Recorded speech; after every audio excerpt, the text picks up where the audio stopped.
सहनाववतु सहनौ भुनक्तु सह वीर्यङ्करवावहै तेजस्विनावधीतमस्तु मा विद्विषावहै। ॐ शान्तिः शान्तिः शान्तिः। गुरुर्ब्रह्मा गुरुर्विष्णुः गुरुर्देवो महेश्वरः गुरुरेव परं ब्रह्म तस्मै श्री गुरवे नमः। तस्मै श्री गुरवे नमः। सच्चिदानन्दरूपाय विश्वोत्पत्त्यादिहेतवे तापत्रयविनाशाय श्रीकृष्णाय वयं नुमः। निगमकल्पतरोर्गलितं फलं शुकमुखादमृतद्रवसंयुतं पिबत भागवतं रसमालयं मुहुरहो रसिका भुवि भावुकाः। जन्माद्यस्य यतोऽन्वयादितरतः चार्थेष्वभिज्ञस्वराट् तेने ब्रह्महृदाय आदिकवये मुह्यन्ति यत्सूरयः। तेजो वारिमृदां यथा विनिमयो यत्र त्रिसर्गो मृषा धाम्ना स्वेन सदा निरस्तकुहकं सत्यं परं धीमहि।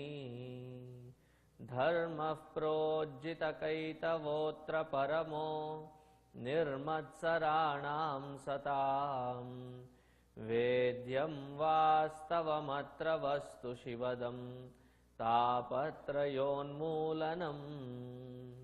श्रीमद्भागवते महामुनिकृते किं वा परैरीश्वरः सद्यो हृद्यवरुध्यतेऽत्र कृतिभिः शुश्रूषुभिस्तत्क्षणात् शुश्रूषुभिस्तत्क्षणात्।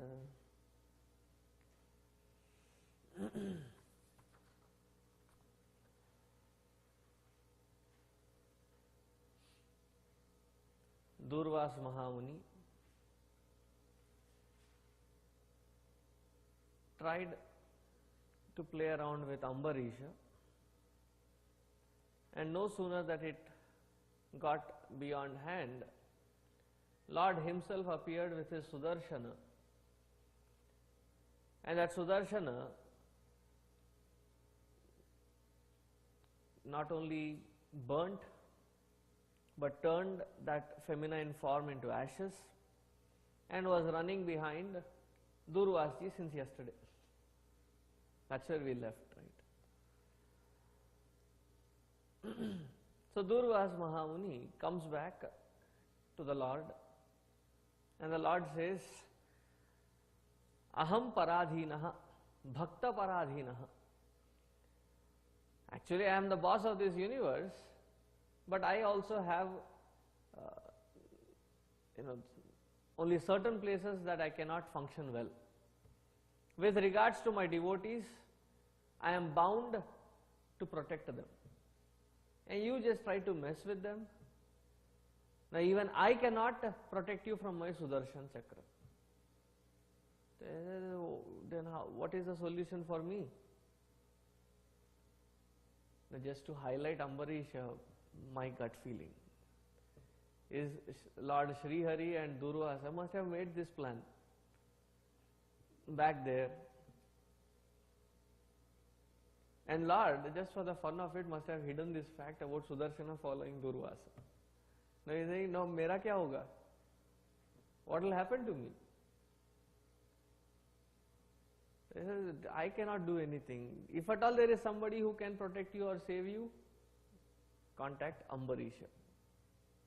So again runs to Ambarisha.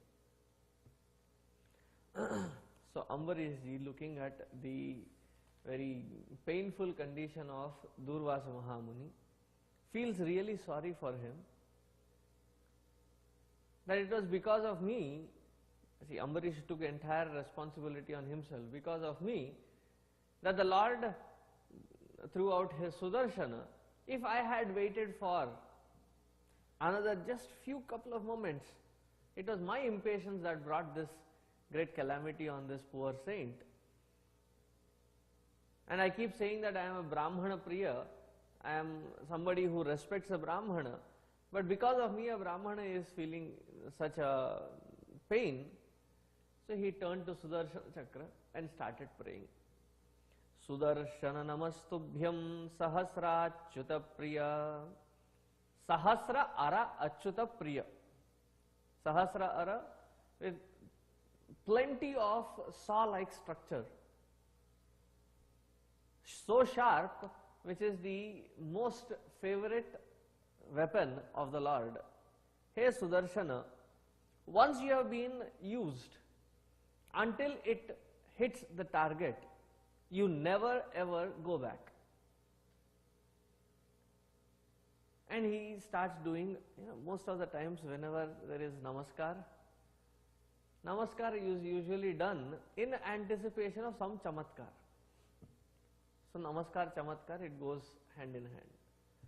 So he said, he pleads to this Sudarshana Chakra by singing all the glories of this Sudarshana.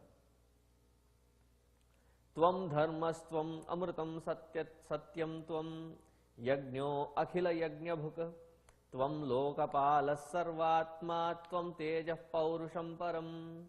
You are the teja of Lord himself, and there is nothing that can stand in front of you once used. Now look at this poor Brahmana. Now what has that Brahmana done? You should have sympathies for this Brahmana. Still, the burning sensation was increasing because Sudarshana was getting closer and closer to Durvasa Muni. So finally, he puts all his punya in there, and he says, if I have always been truthful in my life, if I have always helped people who have come in my life, if I have always had the opinion that all this that I see in the world is nothing but Lord Sri Hari's, I have never owned anything in spite of being the king for all these 7 continents, if I have acquired all, Pum nama narakam atraiva darshayate iti putraha, they'll make sure that you go through that experience right here, right now. Then later what happens? Then you get used to it. So whatever happens after life, it doesn't hurt you that much, because you've already been there, done that, seen that. But the putra kanksha is too strong. So Yuvanashva, he did a great yajna so that he could have a child. And whom did he invoke? He invoked Indradeva. And they performed a yajna. They were all different kinds of ritviks, pujaris and great saints and sages.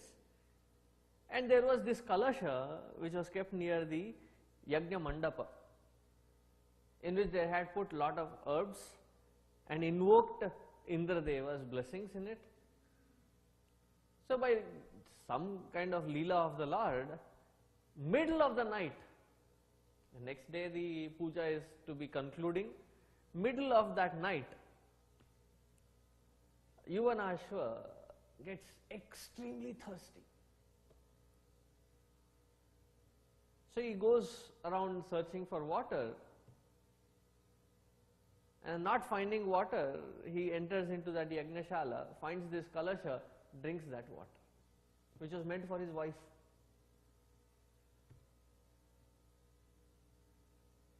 So, moral of the story, before you go to sleep, carry a bottle of water, put it next to your bedside. Because unnecessary mistakes happen. But if Lord's Leela was that it should happen this way, even in spite of that bottle of water, it would have happened the same way. That is the Hari Ichha. So in the morning, all these Ritviks and said, they got up and then they looked at it and said, what happened to the Kalasha water? There's somebody who stole that? Somebody who drank that water? I don't know where it has gone. So he said, I drank it. As he was saying, his right side of the stomach tore open, and there was this son born from his stomach itself. Now because there were such great sages, हो सकता है क्या? बताया तो हो सकता होगा. I would not doubt what Bhagavad says. Now because of these many great sages that they were able-handed there, that they did not allow Vikukshi to be dead. They immediately took him to the ER, fixed him up, and with his yoga bala, he got back on his feet. Now this son who was born without in a peculiar fashion was so crying because he was so hungry. He was crying. See, because Indra was the one who was invoked for this puja. So Indra came in and he said, Mam Dhata, I will take care of this son. So because Indra came down with that words, Mam Dhata, so this kid was recognized as Mandhata. So he became a great Samrat, Mandhata. He was such great that even people like Ravana were afraid under his rule. Now Ravana must have been Chota Mota king at that time. So even he was afraid to venture into his kingdom. And everybody respected this Mandhata. Now this Mandhata, he had this wife, Shashabindu, who gave birth to 3 sons and 50 daughters. Wow. 3 sons. What are their names? Purukutsa, Ambarisha, this is a different Ambarisha, Ambarish 2, Ambarisha, and Muchukunda, whose story we will hear in the 10th canto, that same yogi Muchukunda. And they had 50 sisters. All these 50 were married to the same rishi called Saubhari. Now there is this little story of Saubhari enumerated here. So this Saubhari rishi, he was in Yamuna Nadi. He used to meditate floating on the river. He would be floating on the river and meditating. In the season, he saw 2 fishes coming together to create their own progeny. The fish king was with his queens creating progeny. That created a desire in his head. He said, I also need to marry somebody now. Now this Nishthavan got out of Yamuna Nadi, came directly to Mandhata. He said, I need one of your daughters in marriage. Now Mandata looked at him. He was looking old, beard, not that, hair was not there. He was bald, hair here and there in the back.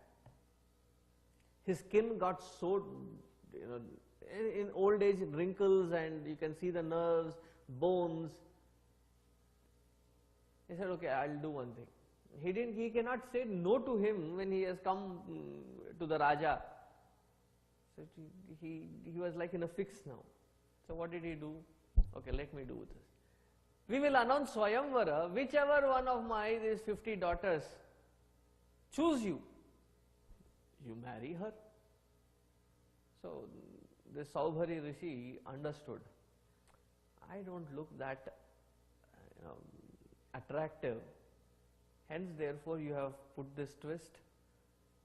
So he immediately took sankalpa, and then with the help of his sadhana, changed himself into a Nava Yauvana Yuvaka. He changed himself. So as soon as he was presented into that queen's quarters where these 50 daughters were waiting for the Swayamvara to happen, each one of them started fighting with each other, saying how the rest of the 49 were not qualified to marry him and only that girl was qualified. So finally in this Swayamvara, they gave a verdict that Saubhari Rishi has to marry all 50 of them.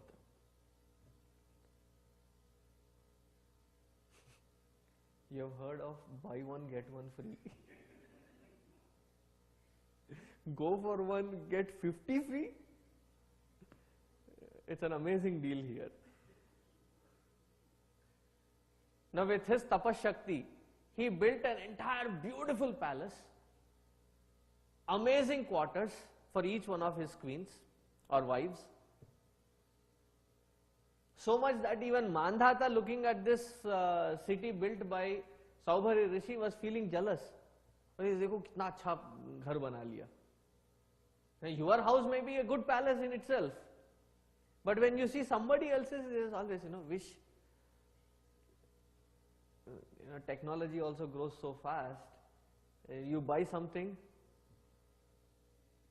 the next day in the papers you see something better than the model that you have has been released in the market. So Mandhata was feeling little difficult.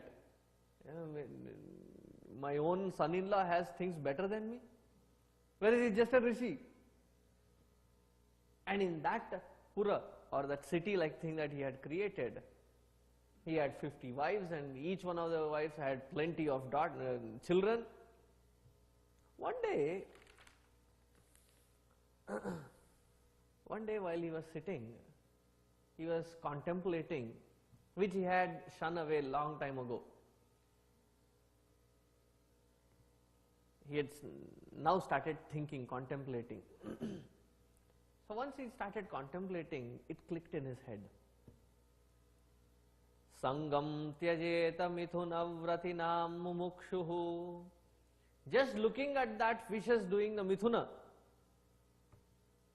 where did I land? How many years have passed by? I was all alone happy with myself. Where did I end up with 50 wives? I mean, this situation technically is called ABMM situation. I'll define what is ABMM. In Hindi it is said, "A bail mujhe maar." ABMM. See, there is a bull in Indian streets. Everything is available on the road. So the bull was there.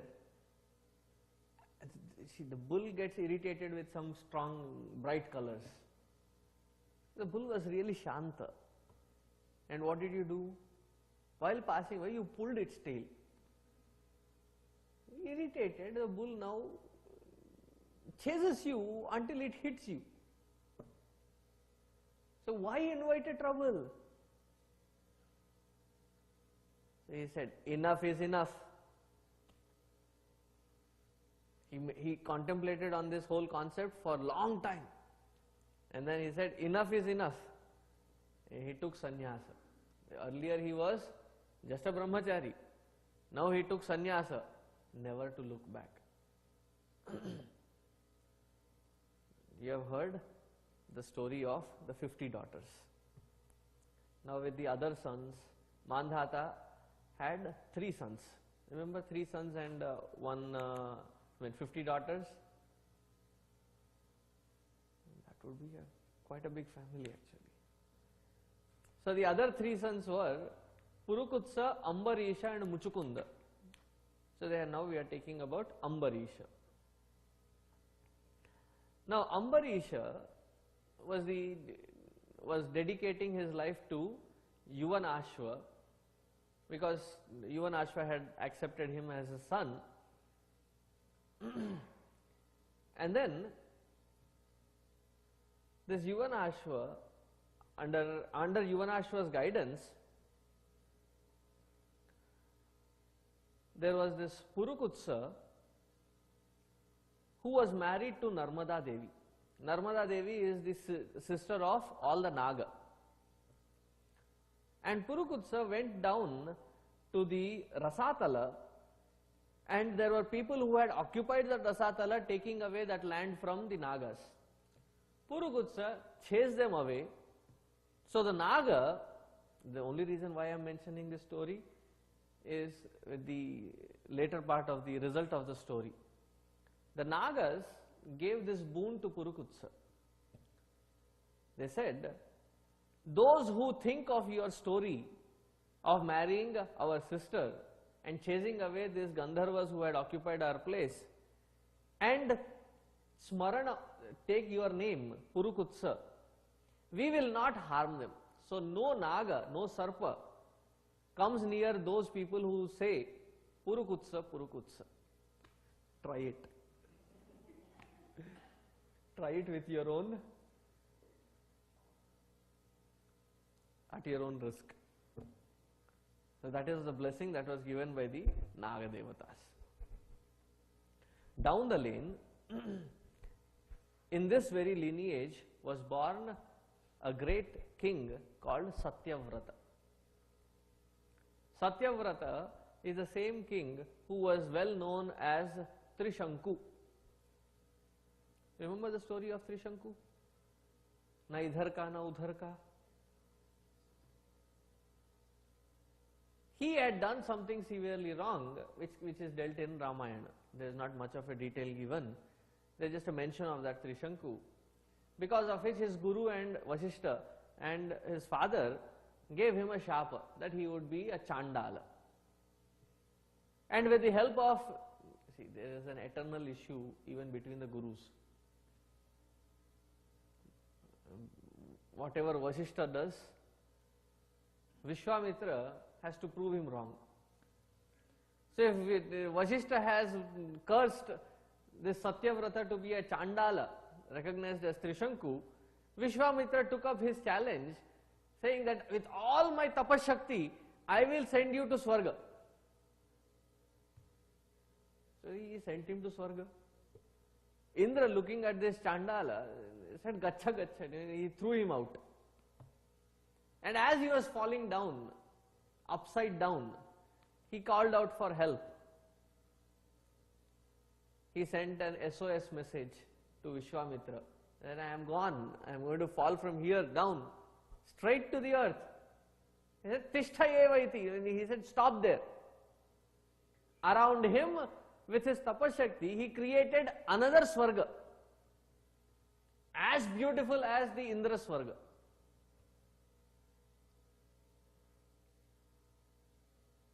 Now with this kind of charity, born out of ego, Vishwamitra lost all his tapashakti.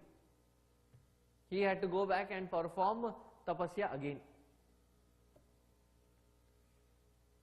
Now there is another story.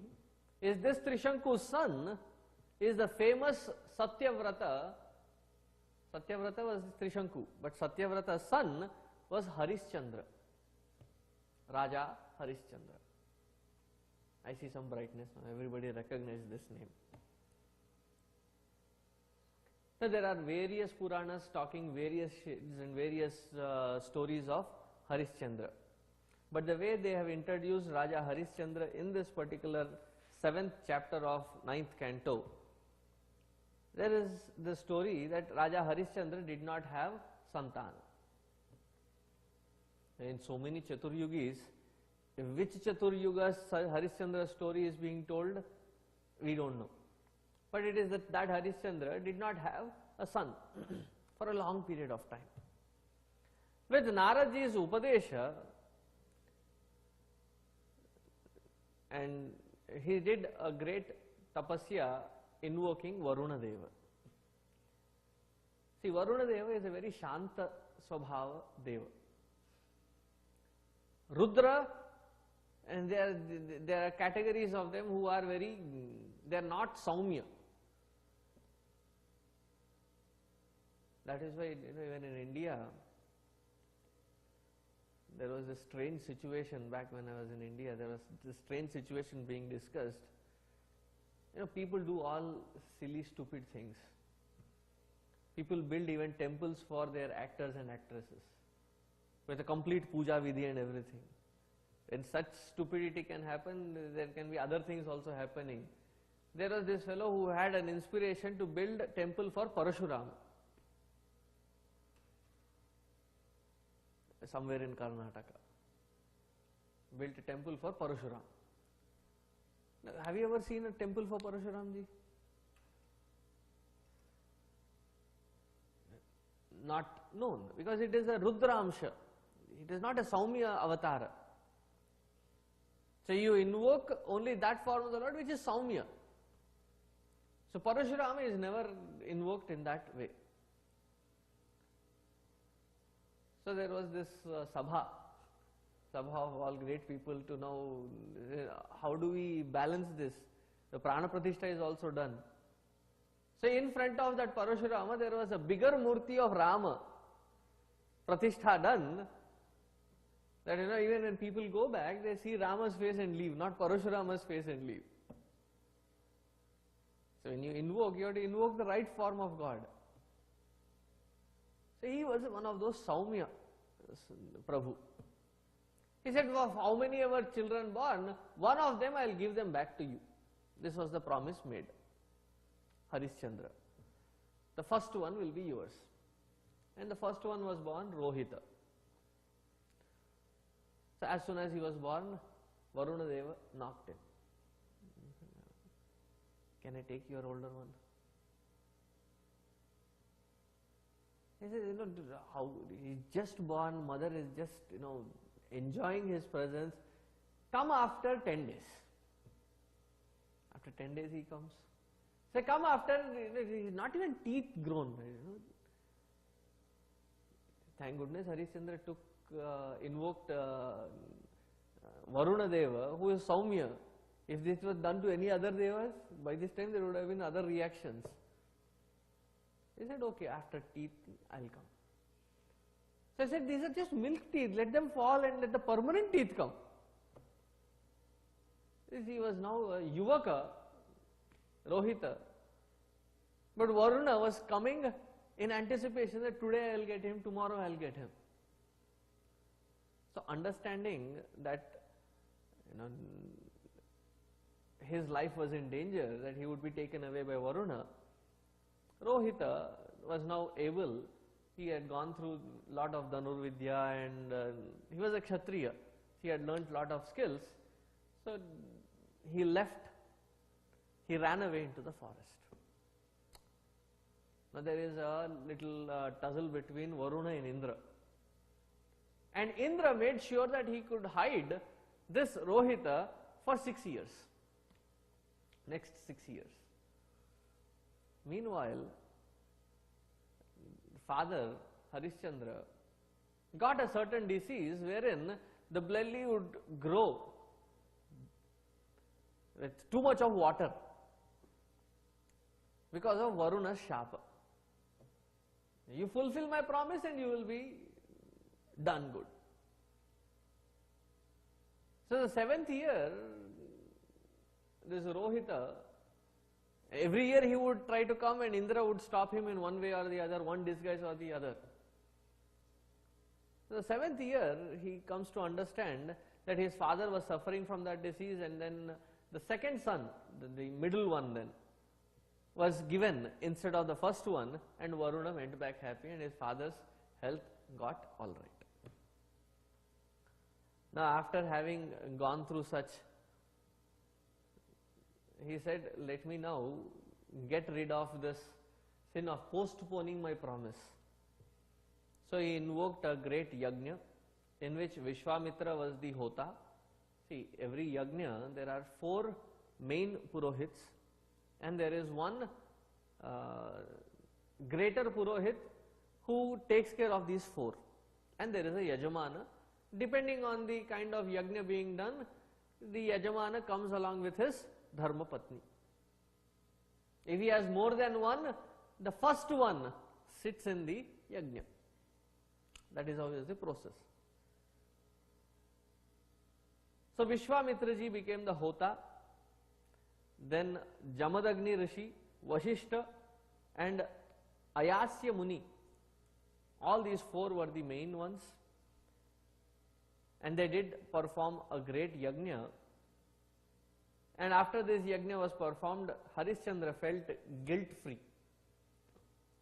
and then he gave his kingdom to Rohita, and he also went into the forest and meditated. A great thing about these guys. Once they have given up their responsibilities, they don't even look back. मेरे पोते पोतियां कैसे हैं? How are my grandchildren? How are they growing? What would be their names? Not unless they were asked to visit. Done. I have done with your responsibility, given up everything, left to the forest. Now in the continuation, now why is this important, this continuation? Is down the lineage, after Rohita, was this great Samrat or Chakravarti born, and his name was Bahuka. And Bahuka was so weak physically, that his enemies took over the entire kingdom and he was banished. He and his wife were banished. And in that forest, he died. Not able to bear that separation from his husband, his wife also planned to jump into the fire. The first mention of Sati. Willingly done, not forcefully pushed. So then immediately she was stopped by this Maharshi, Aurva. He said, you cannot do this because in your stomach there is the lineage continuing. But there were other wives who were now jealous of this wife because the other wives did not have children.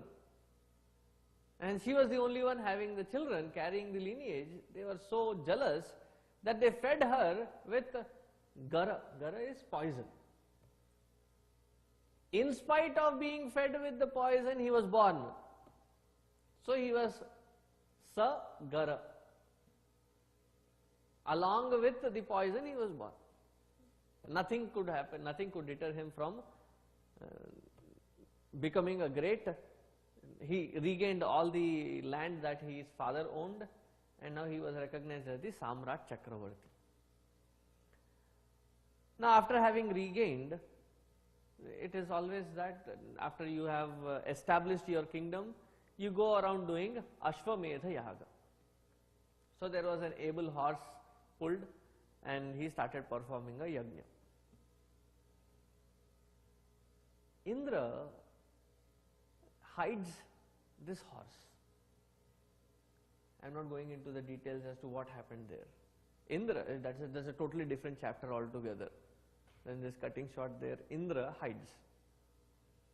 And the sons of Sagara start, digging open the entire earth, giving birth to Sagara. Sagara's son doing it, so Sagara came into place. And digging, they went into the eastern direction. In the eastern direction, there was Kapila Muni's ashram. In that Kapila Muni's ashram, Kapila Muni was meditating and the horse was tied in that ashrama. Indra, who had that horse, tied it down in Kapila Muni's ashram. Now looking at this, all these sons got so mad at Kapila Mahamuni that they started abusing him, language, and took out all their swords and wanted to attack. Being disturbed by the sound, Kapila Mahamuni, who was absorbed in meditation, just opened his eyes. All the dushkarma, that was abusive things that were done on Kapila Mahamuni, he was just like a reflector. Just by the opening of the eyes, they got reflected back to these sons and they became bhasma. Baba, one thing that I have seen myself in my life and also seen through the Puranas. If a particular sadhu, santa, mahatma is not gelling well with your chemistry, do pranam from distance and leave. Do not unnecessarily abuse. We already have enough to work with. Why unnecessarily? This is another ABMM. Don't do it. Don't invite troubles unnecessarily. You may not know what it is, who it is. At that moment you might feel that that person is not trustworthy. Okay, fine, leave. But do not do dushprachara. Talk bad about that person. How it reflects, we may never know. So watch out. Because we neo-intelligent,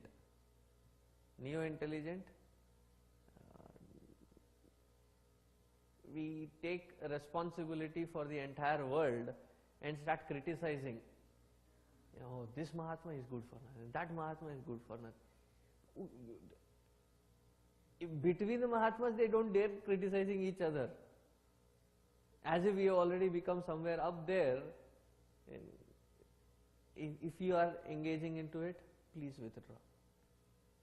And learn from Sagara's sons. So all these kids were burnt. Now Sagara had another wife, Keshini, whose son was Asamanjasa. Now Asamanjasa took to the responsibility saying that I will find where that horse is. So this Asamanjasa, not Asamanjasa, Asamanjasa's son Anshumana, so the grandson of Sagara, goes around and finds that this horse was tied down in Kapila Mahamuni's ashram, and Kapila Mahamuni was in meditation, so he praises him, saying, only people who have realized can understand your greatness, and people like us can only do a pranam from distance to people like you. Whatever my ancestors have done, I am apologizing for on their behalf. Looking at this Vinaya, humility of Anshumana,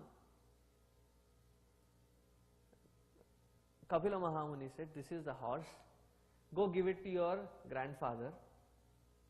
And looking at your humility, I have just one advice for your uncles who have been turned into ashes here. Piles of ashes. Only Ganga water, Mother Ganga's water, can purify them and release their souls. This is the only tip that I have to offer to you. Now Amshuman, this comes in the 9th chapter.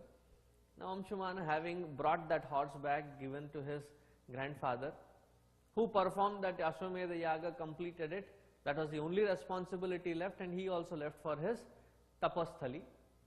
So Amshuman, when he became the king, On one side he would handle the kingdom, the other side any time left he would be meditating on various process to invoke Mother Ganga come onto the earth.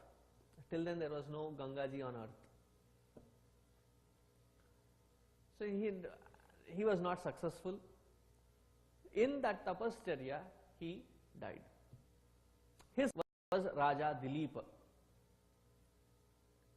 Now Dileepa also spent all his lifetime in invoking Mother Ganga into this earth, but he was also not successful. His son Bhagiratha, that is why one of the tributaries or one of the names of Ganga ji is Bhagirathi. Gurudev used to call Bhagati rehti hai, isliye Bhagirathi. And she is really gurgling and jumping in that particular part of Ganga ji's journey. She is recognized because Bhagiratha was the one who brought her down. So Bhagiratha does lot of tapascharya, and then finally Ganga ji appears. Now here I will just pause and tell you one of the experiences. I had the great fortune to meet with people both on Narmada Nadi's banks as well as on Ganga ji banks. I'd say fortune because they constantly talk to Narmada Devi, and that particular saint.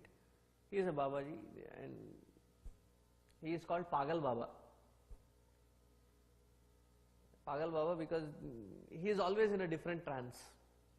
To him or with him, Narmada Devi comes and talks to him with Sasarira, with a physical form.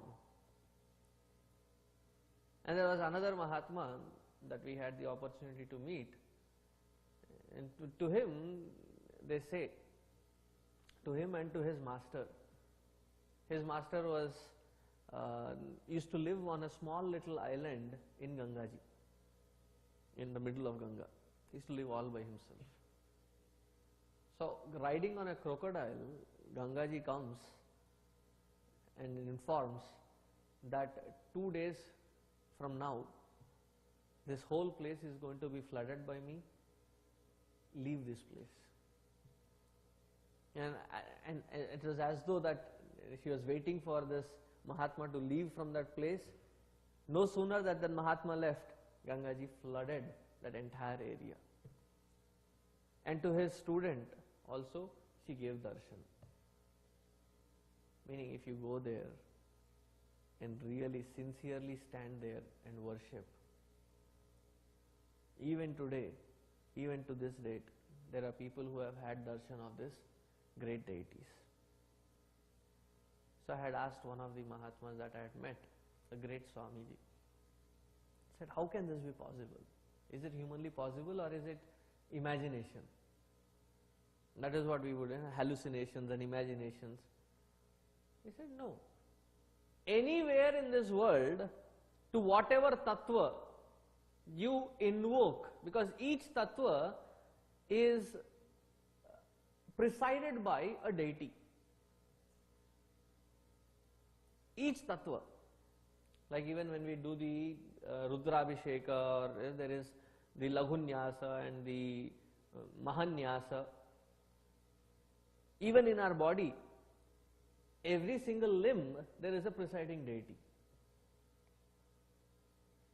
In the eyes there is Surya and Chandra. In the ears there is Dig Devata. Nasika there is Ashwini Kumara. So each one of these Indriyas, each one of the tattvas is presided by a certain deity. And with sincere heart, when you invoke that particular deity of that tattva, the Ishvara, the same cosmic energy, expresses forth in that form. So is with Ganga ji. So she comes down in front of Bhagiratha and she says, I am willing to come because 3 generations or 4 generations in your life have meditated upon me. I am pleased with your entire lineage of kings. But there is only one issue. Kopi dharayati vegam patantya me mahitale anyatha bhutalam bhitva nrupayasye rasatalam.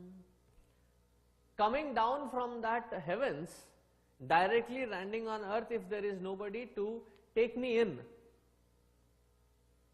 With the force that I will be coming, bhitva, the drilling, I would go through the earth to the other side into Rasatala. There are 14 worlds, right? So down, I will reach to Rasatala. I said, water has that kind of strength? It was only recently that I saw that they use water on concrete to drill holes. The jet has so much of force that they can drill holes in the concrete. I saw that, and it's a perfect shape. And all that done by the power of water. Now imagine if Ganga ji coming from there. Definitely what she claims, she could have done it. She says, I'll wait for you.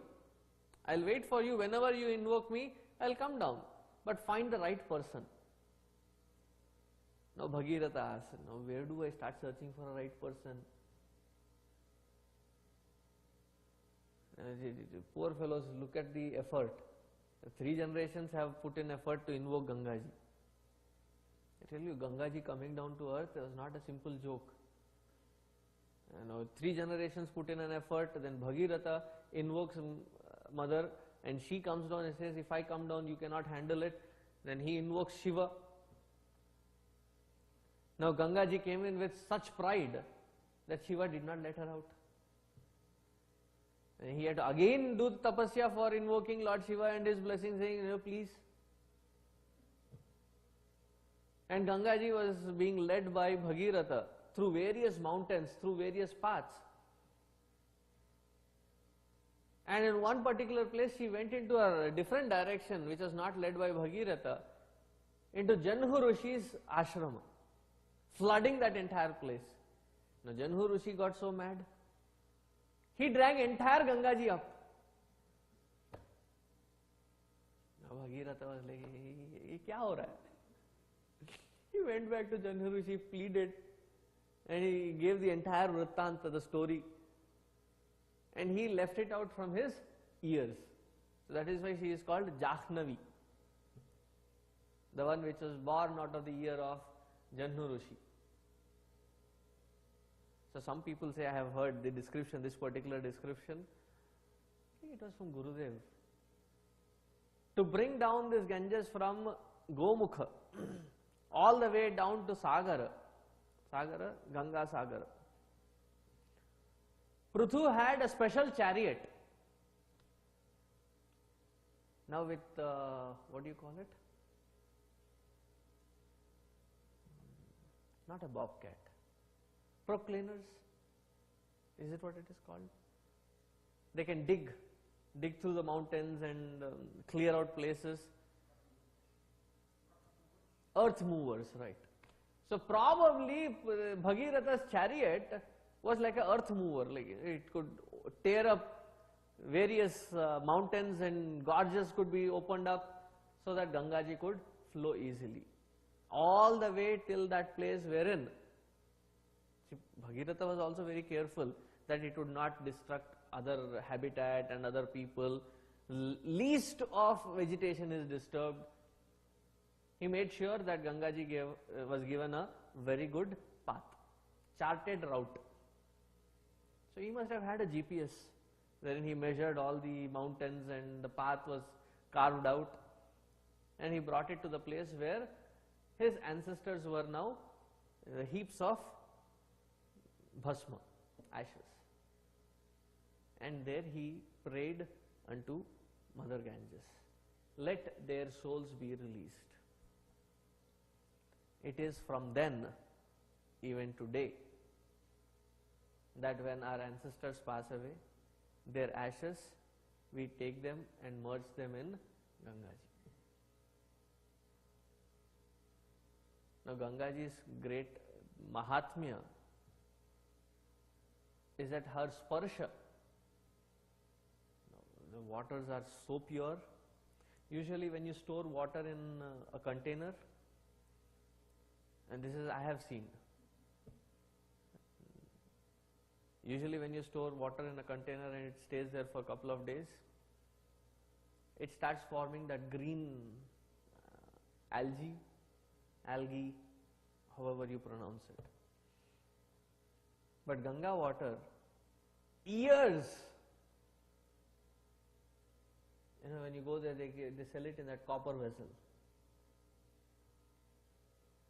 I had seen one such copper vessel which was there for almost 47 years or 48 years. And the waters were opened, there was no formation in that copper vessel. The waters were as clean. And one of my cousins took it for a lab test also, just to make sure. And there was no such, that is the kind of purity, and even physically. In divinity purpose, those who have been into Ganga, Sagar, and that anywhere from Kashi to Gomukh, that entire place is totally sublime. You would not find that kind of vibrations anywhere else. 2 years or 3 years ago, I had taken a bunch of them from here to Char Dham. I could see that while going all along Gangaji, it was almost like in those first 15 days, it was 15-16 days trip, the first 15 days, the entire group was mingling with each other without any kind of inhibitions, without any, I would say, bodily identification. By the time we were crossing Gangaji and entering plains, the last spot was a Prayaga, from where we would take off and start reaching towards Delhi. See, till then we had taken all different dips, sacred bath. So that was the last spot. So I requested, this is the last time that you will have a chance to dip, take this holy dip. Half of the batch refused to take a dip, because by then they started getting into that body identification. They could very clearly seen. Imagine that kind of pavitrata wherein millions and millions of great rishis have performed their tapascharya, and you enter into that zone, you automatically are lifted into a different environment. Now coming out of that Gangaji's influence is a karma bhumi. Karma bhumi wherein mai aur mor torte maya. I, me, myself, you and yours. And the world, entire world divided into that which is mine and that which is yet to be mine. That is how we divide it. But once you get into the Tapobhumi, the vibrations around Gangaji it's a beauty to experience. So that Gangaji now came down. If you remember in the earlier chapter, Gangaji's birth was mentioned. Do you remember? How was Gangaji born? Oh, that's a big fight between the Vaishnava and the Shaiva.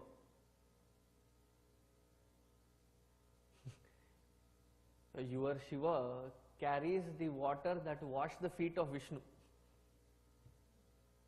Gangaji is on his head, right?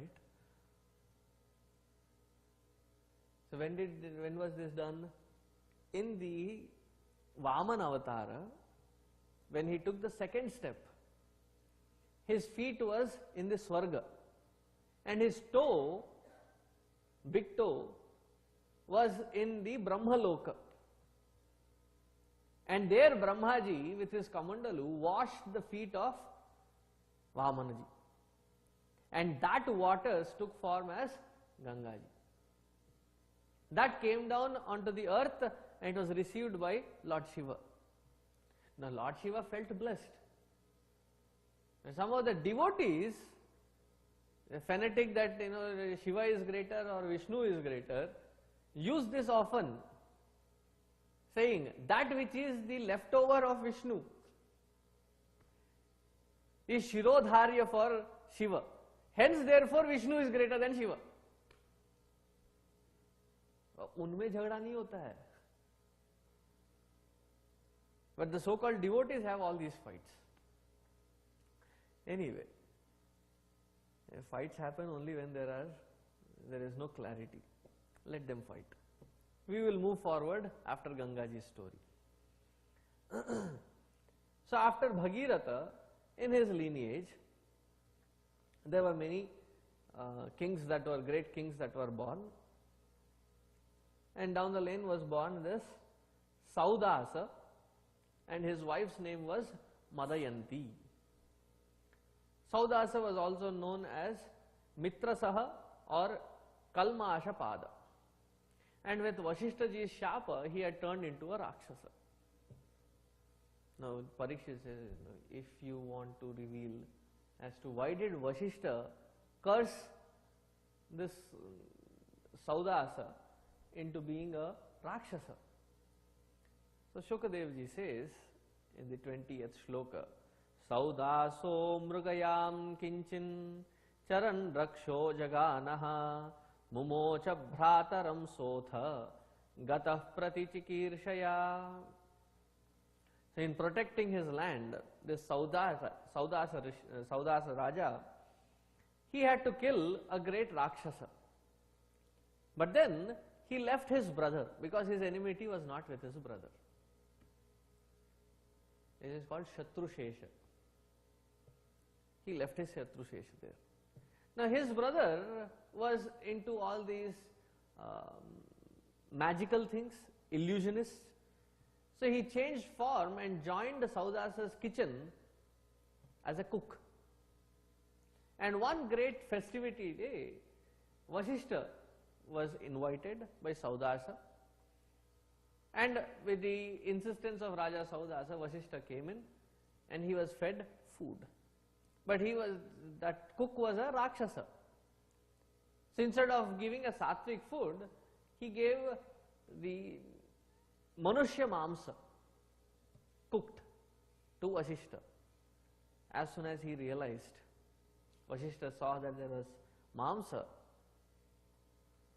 he looked at Saudasa and said, this is insulting. How could you, if you are offering this, there is some corruption in you, that you are offering the human meat, Manushya Mamsa. So you also become a Raksha because this is a pattern of a Rakshasa. Now here two things happened. Now scene one. Vashishta's disciples comes and informs that this was actually done by a Rakshasa in disguise. So Vashishta understood his mistake. On the other hand, Saudasa was also very nishthavan, very pious one. So he also got angry and took water in his hand to give shapa to Vashishta. And his wife, Madayanti, stopped him by holding his hand. So Vashishta got his piece of information, and here this, understand two different scenes happening at the same time. Vashishta getting his information and Madayanti stopping Saudasa. So Vashishta immediately turns and says, now that I have given you a shapa, shapa still will be continuing because you as a king have to be careful as to every single thing in your kingdom, including your kitchen. And you have been careless. So for next 12 years, you will be a Rakshasa. Now this Saudasa had already taken the mantra jala. So if he would throw it anywhere else, there would be some kind of hani done. So what did he do? Mitra Saha, for the good friendship or for the good attitude towards everything else, he took that water and poured it on his feet. So his body, which was turning into a Rakshasa Deha, Now it became black. Below the knees it all became black. So that is why he was called Kalmashapada. Kalmashapada, the black foot one.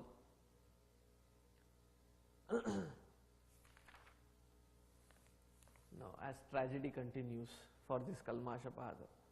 In his Rakshasa Sharira, his mind had become such Rakshasavat that a Brahmana and a Brahmana Stree were separated by him, and the Brahmana was killed by him because of his Rakshasa Sharira, Rakshasa mind. And the Brahmani immediately cursed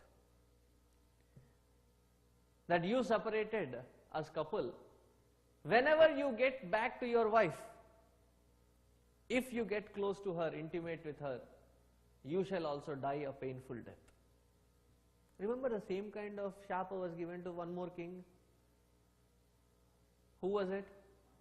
Panduraja or Panduraja. The same kind of shapa was given by this Brahmani. Now after Vishapaha, Vishapo Dvatashaptante Maithunaya Samudyata Vignyaya Brahmani Shapam Mahishya Sanivaritaha. Now remembering that Brahmana's wife had given curse to him, after he retained his Sharira, he took to Brahmacharya Vrata. And he avoided getting in touch with any of his wives. Now his lineage was coming into a stop. So now Vasishtha ji took the responsibilities, because that I gave you a shapa that all this happened. With my mantra shakti, you will have a son.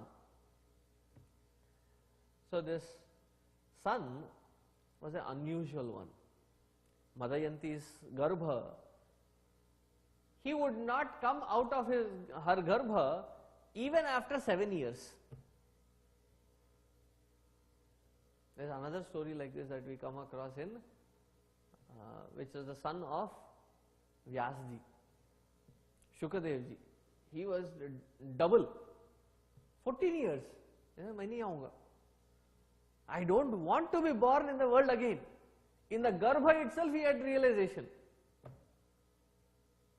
In the garbha, when somebody has a realization that where I am getting out is illusion, then I am not interested. Now this son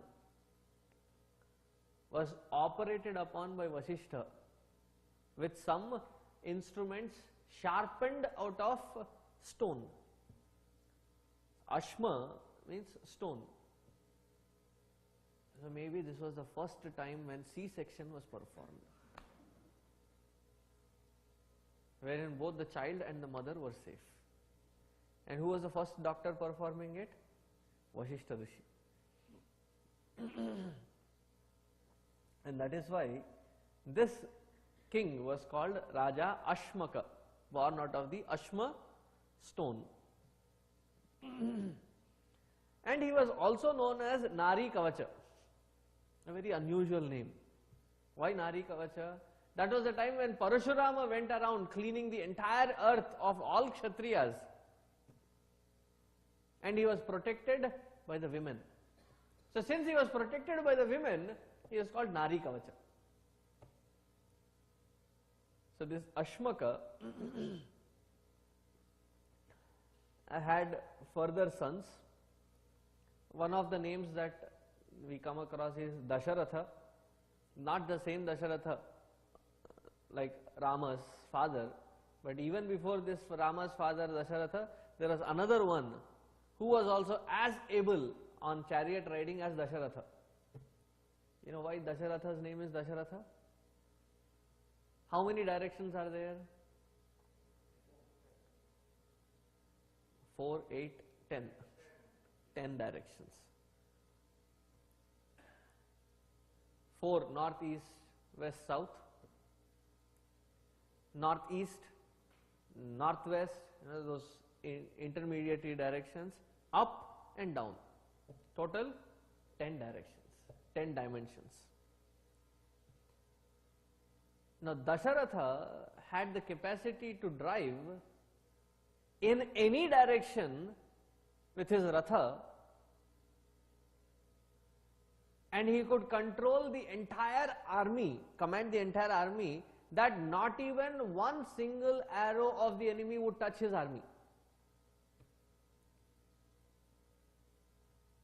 Imagine, he could drive his chariot in all directions with that agile speed. Maybe he had learned Need for Speed. You know that Xbox game? He had perfected it maybe. He could drive it all through, and he was Dasharatha. And this Dasharatha had Vishwasaha as his son, grandson, and Vishwasaha had Katvanga, and Katvanga was a great devotee of Lord Srihari. Now, along with Katvanga was born this great son called Dirghabahu. Dirghabahu was the father of Raghu. Now, from here starts Raghu Vamsha. Raghu's Vamsha. Ikshvaku Kula, Raghu Vamsha. Now, this Raghu had the great son, another Dasharatha. The other Dasharatha was his great grandfather. Now, this Dasharatha did not have children for a long time. So, he was also earning for children. But then he prayed that the Lord himself become his child. So he sat down for his prayers. What happened? The Lord said he'll answer Dasharatha tomorrow.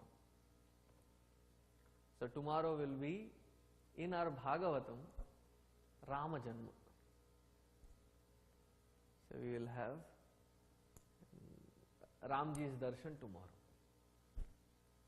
So come prepared to receive Ramchandraji into this world. Om Purnamadaha Purnamidam Purnat Purnamudachyate Purnasya Purnamadaya Purnameva Vasishyate. Om Shanti Shanti Shanti. Harihi Om Shri Gurubhyo Namaha. Harihi Om.